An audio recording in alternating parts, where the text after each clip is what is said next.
Hey guys, welcome back to the channel and स्वागत तुम्हारा एक और बेहतरीन वीडियो के अंदर। और वीडियो में आगे बढ़ने से पहले अगर आप इस चैनल पे नए हो तो लाइक करो, सब्सक्राइब करो, शेयर करो। गाइस, किसका वेट कर रहे हो? साथ में हमारे चैनल पे चल रहा है 100 वीडियोस चैनल, उसको सपोर्ट करने के लिए आपको कुछ नहीं करना, आपको कमेंट करना है और हर एक वीडियो को देखना है। तो बिना किसी देरी के वीडियो को करता हूँ स्टार्ट। म्यू और पैट्रियोट एल्डर को लेके जा रहे होते हैं। एल्डर बोलता है कि हम अभी सीनियर ली के घर से निकले थे और देखो हम फिर से वापस जा रहे हैं, वो हमारे बारे में कुछ गलत ना सोचें।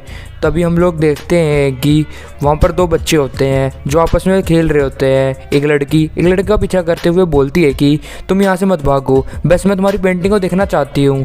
तभी वो लड़का बोलता है कि नहीं, मैं अपनी पेंटिंग नहीं दिखाऊंगा, ये पेंटिंग मेरे ब्रदर ने मेरे लिए बनाई है और मैं तुम्हें नहीं दिखाऊंगा, और तुम्हारी जो पेंटिंग है वो तुम्हारी कल तक बन जाएगी। तभी वो लड़की बोलती है कि नहीं, प्लीज़ एक बार दिखा दो, मैं तुम्हारी देखना चाहती हूँ सिर्फ पेंटिंग, मैं उसे बिल्कुल भी चोरी नहीं करूँगी। और हम लोग देखते हैं कि उस पेंटिंग के अंदर से भी डिवाइन पावर निकल रही होती है। उसको देखने के बाद एल्डर बोलता है कि तुम दोनों छोटे बच्चों, प्लीज़ एक बार रुको। तभी वो बोलता है क्या मैं तुमसे एक सवाल पूछ सकता हूँ कि तुम्हें ये पेंटिंग कहाँ से मिली है जो तुम्हारे हाथ में है? तभी वो छोटा बच्चा बोलता है कि ये ब्रदर ली ने मुझे दी है। फिर वो उस पेंटिंग को दिखाता है एंड वो बोलता है कि देखो ब्रदर लिंग फैन ने कितनी सुंदर पेंटिंग बनाई है।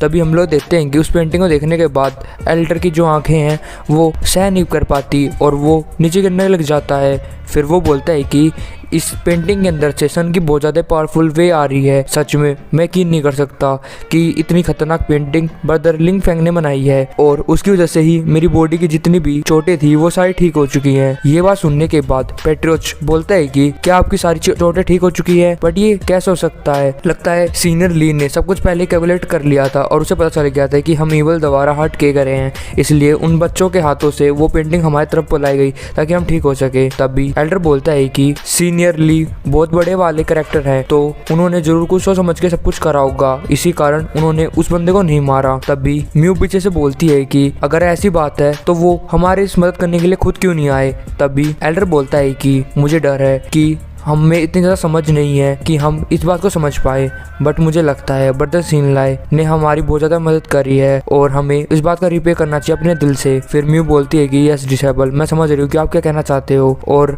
अगर सीनियर ली को मेरी कोई भी जरूरत होगी तो मैं आपकी डिसेबल होते हुए वो सब कुछ करने के लिए तैयार हूँ जो सीनियर ली मुझे कहेंगे। दूसरी तरफ हम लोग लिंग फैंग को देखते हैं जो यहाँ पर ड्राइंग कर रहा होता है एंड वो बोलता है कि यहाँ का नज़ारा तो कमाल का है।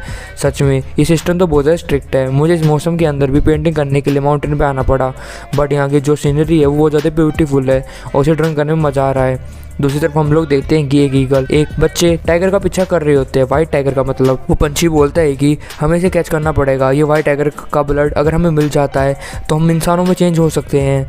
और वो वाइट टाइगर भाग रहा होता है एंड वो बोलता है कि मेरा पीछा करना छोड़ दो, अगर तुम मुझे खा लोगे तो मेरा फादर तुम्हें जान से मार देगा, इसलिए मुझे जाने दो। तभी वो पंछी बोलते हैं कि तुम यहाँ से मत भागो, हम तुम्हें कुछ भी नहीं करेंगे। तभी वाइट टाइगर लिंग फैंग की तरफ देखता है एंड वो बोलता है कि वहाँ से बहुत ज़्यादा स्ट्रॉन्ग फ्लो आ रहा है दाव का, मुझे वहाँ पर जाना चाहिए। फिर वो पूरी स्पीड के साथ वहाँ जाने लग जाता है। वो बोलता है कि मैंने कहा है कि तुम मुझे जिंदा छोड़ दो, मैं तुम्हारे साथ कुछ नहीं करूँगा। तभी हम लोग देखते हैं कि वो पंछी ये देखने के बाद बहुत ज़्यादा गुस्से में हो जाते हैं। वो बोलते हैं कि रुक जाओ। दूसरी तरफ हम लिंग फैंग को देखते हैं जो अपने पूरे फोकस के साथ पेंटिंग को बना रहा होता है। वो बोलते हैं कि ये अभी अच्छी लग रही है बट मुझे और क्या इसमें ड्रॉ करना चाहिए। तभी वो उन पंछियों को देखता है एंड वो बोलता है कि ये बिल्कुल ठीक है, मुझे इन पंछियों को अपनी ड्राइंग में करना चाहिए। और फिर वो ड्राइंग के अंदर उन पंछियों को बनाता है। जैसे ही वो ड्राइंग के अंदर बनाता है वो पंछी असल में पेंटिंग के अंदर कैद हो जाते हैं एंड लिंग फैंग बोलता है कि ये मन चुकी है और लिंग फैंग को पता ही नहीं होता कि उसने ये क्या कर दिया। फिर वो बोलता है आखिर वो बर्ड कहाँ पर चले गए, वो जल्दी उड़ भी गए। दूसरी तरफ हम लोग देखते हैं कि ये सब कुछ देखने के बाद वो वाइट टाइगर अपने मन में सोचता है कि मैं विश्वास ही नहीं कर सकता वो डिवाइन बीस्ट इतनी आसानी से उस पेंटिंग के अंदर कैद हो गई। आखिर ये बंदा कौन है और ये कितना स्ट्रॉन्ग है, और मुझे डर है अगर मैं इसके सामने गया तो अगली बारी मेरी हो सकती है। तभी लिंग फैंग उसकी तरफ देखता है एंड वो बोलता है कि लगता है वहाँ पर कुछ है। तभी हम लोग देखते हैं कि जो वाइट टाइगर होता है वो अपनी बॉडी को चेंज कर लेता है और वो एक बिल्ली का रूप ले लेता है। वो बोलता है कि अब मेरे पास सिर्फ यही सोल्यूशन बाकी है, मुझे डर है। मैंने सुना है कि अगर ह्यूमन बींग्स के सामने ये ट्रिक का इस्तेमाल करे तो वो अपने आप को बिल्कुल कंट्रोल नहीं कर पाते। और हम लोग देखते हैं कि वो क्यूट सी बिल्ली बन जाता है एंड वो अपने मन में सोचता है कि मुझे मौका मिलते मैं यहाँ से भाग जाऊंगा, और वो मियाओ मियाओ करता लिंग फैंग की तरफ बढ़ जाता है।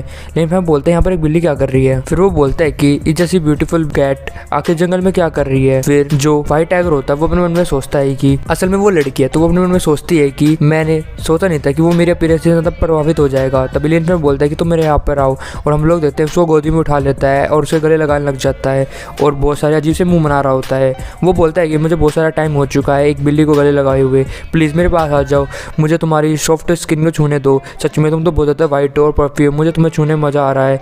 और जैसे वो छूता है उसकी फीलिंग की वजह से बहुत सारी एनर्जी रिलीज होती है और उस एनर्जी के पास आने के बाद वो बिल्ली भी बहुत ज़्यादा मुंह बनाने लग जाती है। और वो बोलते हैं कि सच में ये तो बहुत ज़्यादा पावरफुल है और उसकी दाव ब्रीथ की वजह से मैं बहुत ज़्यादा कंफर्टेबल हो रही हूँ। और वो बहुत ज़्यादा ही अजीब मुंह बनाती है, जैसे कि आपने कल जगह देखा होगा। फिर तभी सिस्टम उसके सामने एक नया टास्क देता है कि उसे इस बिल्ली को पालना है।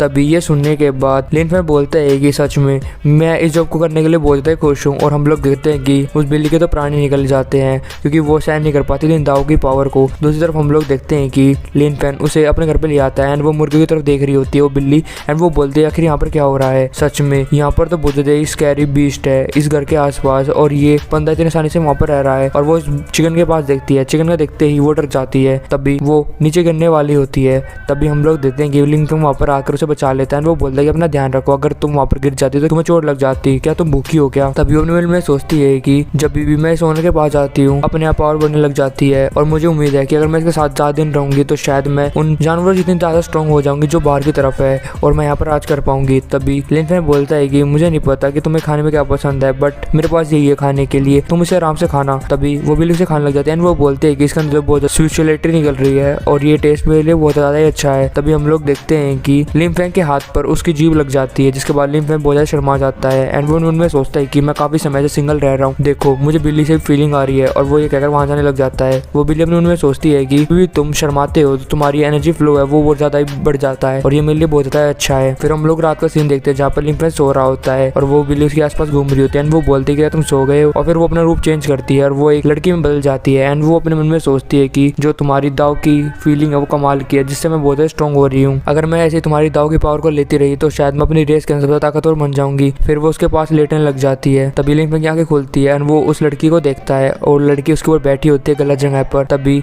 लिन फैन बोलता है कि ये मैं कैसे सपने देख रहा हूँ और वो फिर से सोने लग जाता है और शर्माने की वजह से उसकी एनर्जी बहुत ज़्यादा बढ़ जाती है। ये देखने के बाद वो बिल्ली अपने मन में सोचती है कि इसका और भी ज़्यादा इंटेंस हो गया है, अगर मैं ऐसे इसके साथ में रही तो मैं और ज़्यादा स्ट्रॉन्ग हो जाऊंगी और मैं जल्द ही प्योर वर्ल्ड बीस्ट बन जाऊंगी, मुझे इसके साथ सोना चाहिए। और वो उसके साथ में सो जाती है। वो बोलते हैं कि मैं इसके साथ खुश रहूंगी और सर तुम मेरा ऐसे ही ध्यान रखना। दूसरी तरफ हम लोग ली हाउस सेक्टर को देखते हैं जहाँ पर सारे मीटिंग करके बैठे होते हैं। म्यू बोलते हैं कि मास्टर दाओ क्या सच में हमें ये पूछ करने की जरूरत है। तभी एल्डर बोलता है कि हाँ सीनियर ली ने यहाँ पर जरूर कोई सोच समझ के उस बंदे को छोड़ा होगा। और जैसे कि हम लोग जानते हैं राइजिंग फ्लेम बहुत ज्यादा खतरनाक क्लैन है और हम उसे बिल्कुल भी नहीं छोड़ सकते हैं। और वो हमारे सीनियर ली से बहुत ज्यादा गुस्सा होंगे क्योंकि उन्होंने उन्हें हरा दिया था और वो शायद सीनियर ली को मारने की कोशिश भी करेंगे। तो हमारा फर्ज बनता है कि हम अपने सीनियर ली को बचाए। इसलिए अब से ली यान सेक्टर एक वॉर डिक्लेयर करता है राइजिंग फायर की तरफ। ये बात सुने सभी लोग हैरान होते हैं। वो बोलते हैं क्या एक वॉर डिक्लेयर हो गई है।